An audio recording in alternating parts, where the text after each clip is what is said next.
Kendall's always over there cheering me on. Today, I'm kind of doing a mostly sit-down type of video, y'all.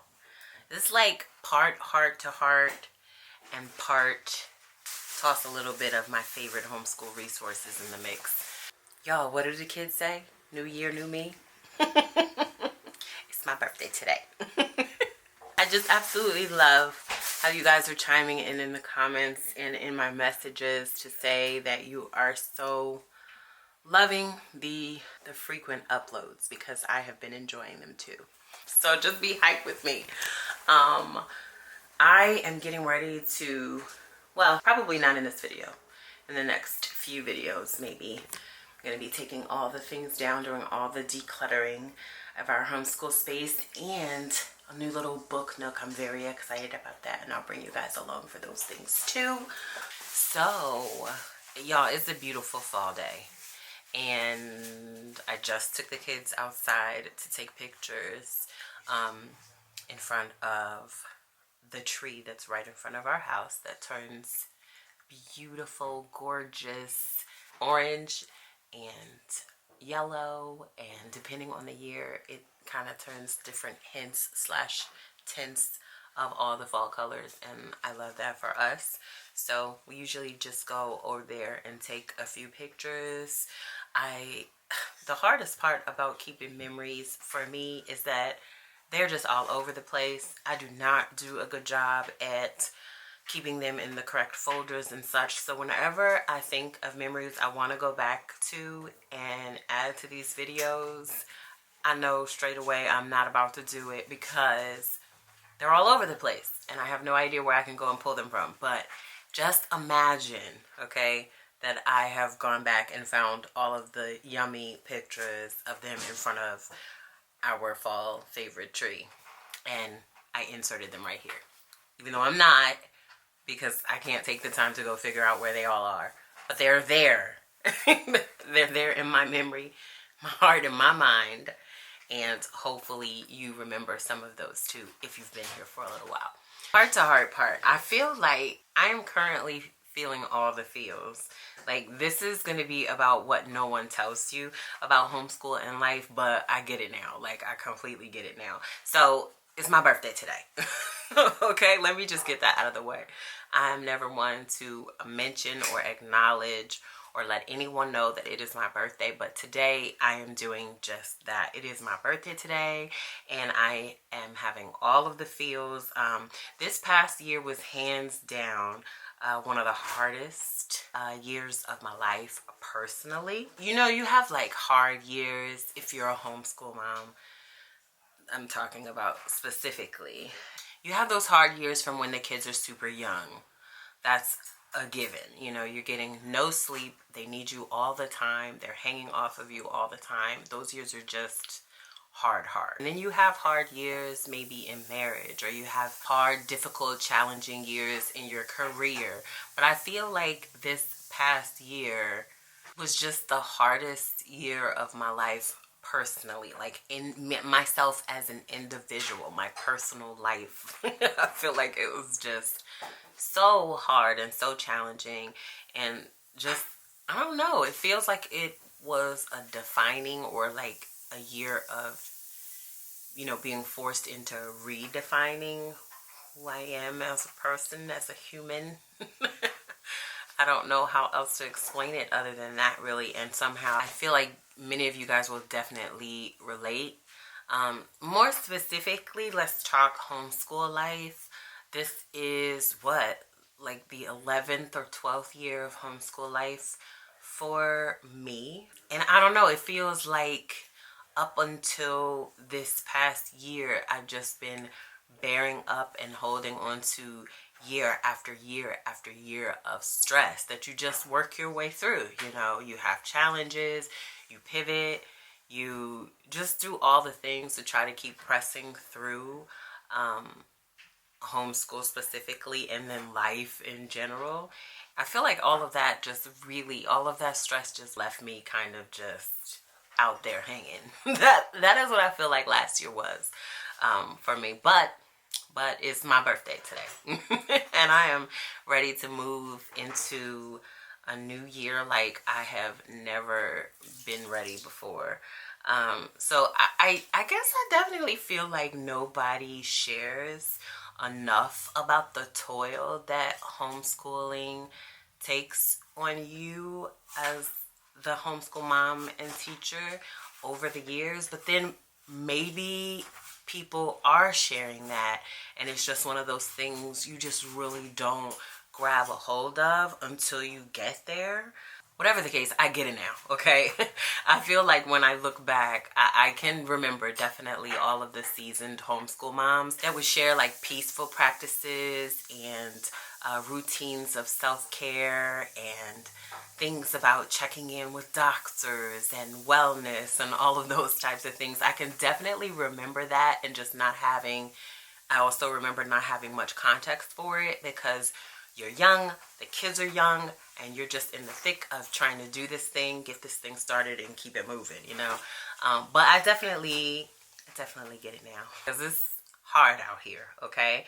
And really, in the best of ways, it's not hard in a negative sense. It's hard in a like all the good things in life are worth fighting for type of hard. You know what I'm saying? So anyway, that's my little heart-to-heart portion of today, and I would love to know what you guys think about it. If it's something that's crossed your mind, have you chatted about it with your homeschool mom friends? Like, just share all the things. Let your girl know that she's not alone, because that is definitely where I am at this current moment, you know? So in addition to that, I thought that today I would share a couple of my favorite resources over the years and a few new ones. Really, y'all know how I feel about sharing. It's always just so challenging for me because it's so simple. I feel like I hardly have something good, like good to share. But I guess it is good because it produces such goodness in our homeschool and lives. It just seems so simple, and I like it that way. I like to be extra but simple at the same time. That's kind of the feel that I give out in these homeschool streets. But yeah, so I just thought I would share a couple of the things, my favorite resources that have been my tried and trues over the years, and they're gonna be simple, okay? Guarantee you probably are already using these. Well, number one and number two kind of go together. So that being the good old library. Love the library. It is so underrated, and yet I know that you've all already probably frequented the library, and we definitely probably don't use it enough. There's probably seasons that it comes and goes where you're in the library all the time, and then some seasons where you're not in the library at all. I also know from things that you guys have shared over the years that some of you are farther away from the library, but nonetheless, whether here or there, the library is where it's at. It's had its ebbs and flows over the years. Of course, you start off in the library taking those little tiny top preschool classes, and we love those, even though I didn't do too many of them, but I knew they were there and it encouraged me, you know. And then just the fact that you can go in and walk out with boatloads of books, and you know, maybe you read through 10% of them and then go check them back in. Your relationship with library fees, it's just all real homeschool nostalgia. But beyond that, is so helpful. Sometimes just being able to pack all your things up and head over to the library is everything to keeping you going, you know, throughout the months, the days, the months, the weeks, the years of homeschool life. It's just pure magic, the library. It really is. And that leads me to my next resource, which is what we have used. It used to be called Scribd when we first subscribed to it, but it's basically a subscription service, an app, and it has so many books on it. Or some of the apps through the library, like Hoopla, and has both audio versions of books and also ebook versions of books, and it has just helped so much fill in the gaps over the years. Just being able to pull up a book when I'm just really tired of reading, or my mind is just elsewhere, or whatever the case may be in your homeschool day, just having that load being taken off, and you know that you can go there and press play and just let it read to them is amazing. So like I said, it was called Scribd when we first subscribed to it. They since changed, and now they are called Everand. But love this app, and it has stood the test of time and been everything for me in being able to find ebooks that I haven't quite gotten to the library to get, or I didn't quite have the budget for purchasing the book on my own. So those two have really been the biggest resource. The library, the apps that come along with the library like Libby and Hoopla, you just can always find ways to find a format that will help you work through your homeschool days.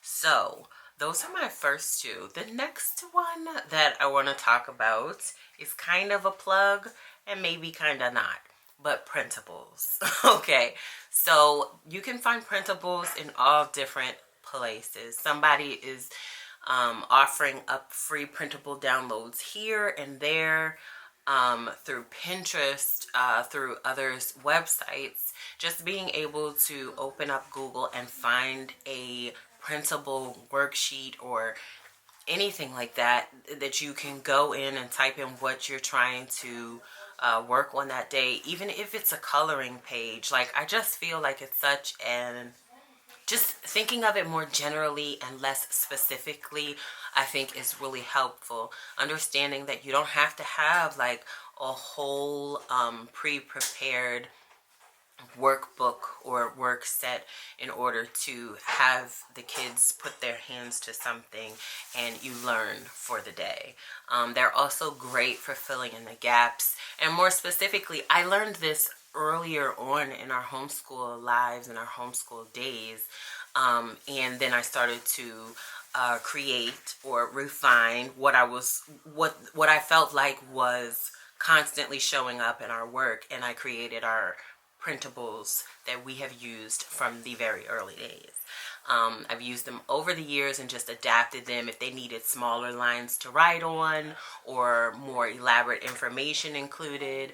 But I just have a set of printables that we toss in the mix, and that helps us fill in any gaps that I need to fill in for curricula. So sometimes I might use a workbook or a work set or a prepared curricula here and there, but our mainstay has always been our group of printables, because I can gather them together and create something out of what seems like nothing in order to assess what we're learning and get something out there that I can add to their record books and keep track of how they're living and learning. Now, that is going to lead me into my most recent homeschool resource that I already know is making it to my list, and I hope it really stands the test of time and works its way into many years to come in our homeschool.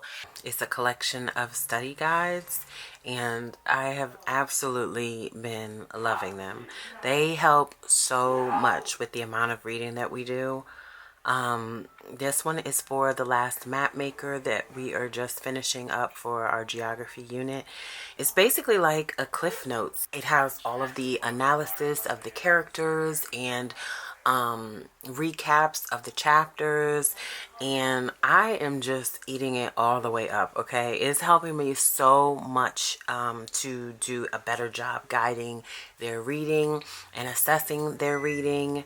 It outlines symbols and motifs. It summarizes the plot, breaks down the characters, has section for background. It includes essay topics. It's just so good and has been so helpful. And you know, we do so much reading. We do so much reading that this has been Just so good. It is definitely climbed to the top of my resource list. It also has an app, which I immediately signed up for because one of these on Amazon, I picked this one up for $10, and I wanted to be able to just go through as many titles as I could, and I am able to do that on their app. So as you can see here, I pulled up Last Map Maker, and it has overview, it lists content warnings, it has a plot summary, it breaks down the chapters. If I go back up to the top, a fiction novel, 2022 middle grade, it has the overview. This is the study guide. Along with the overview, it has background, chapter summaries and analysis, character analysis, themes, symbols, motifs, important quotes, and essay topics. Also with the tools, they populate discussion questions. So I think this is one of their beta testing features, but I have been using it and really enjoying it. You can select the type of questions, the topic, the difficulty level, the audience. This has just easily made it to the top of the list in the area of language arts studies for sure. And then I guess while we are here, the last resource I'll bring up is, in general, it's YouTube, but specifically I'll talk about Crash Course Kids. You guys, I have used these every year of our homeschool life, between Crash Course Kids and moving on to the more advanced Crash Course videos. I love this channel, and it has helped me so much in coming clutch to fill in the gaps, to help me build a spine for curriculum. That it has just helped so much. We have gone through so many of these videos: gravity, matter, food change. It's tons of science videos, but then also, especially when you get up into the more advanced Crash Course channel, they move into history, engineering, life skills. It's just so much, and I have used so many of these as a guide and a help for me to build our studies. So yeah, YouTube in general, and more specifically Crash Course and Crash Course Kids, along with tons of other channels that I've used over the years, but this one I always go back to, like every year. So I figured I would go ahead and mention the Crash Course channel, Crash Course Kids and Crash Course Advanced channel. And this is the Crash Course More Advanced channel. How to look at art, viruses, mutations, an incredible Black American history course. We love this botany course. There's just so much on this channel that you can work through. What is urban planning? We just finished up quite a bit of the videos from the geography course. I just really love this course, and I always end up going back to it, so I definitely needed to mention it in this video. But yeah, those are my resources, friends. I'm in the comfort of my own room with my weighted blanket, and I wanted to get a couple minutes in to see if I could pull together a little photo challenge graphic. And all I did was open up my iPad. Less than 25 minutes or so later, I had a challenge graphic. I'm so excited for the kids to be able to jump in.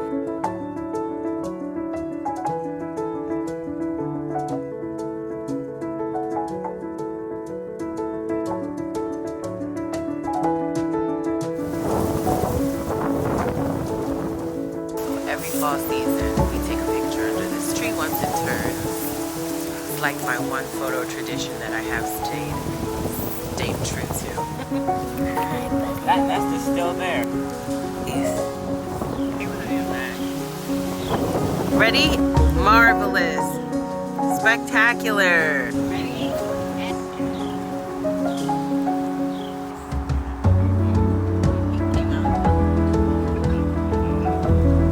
One more. Cheese.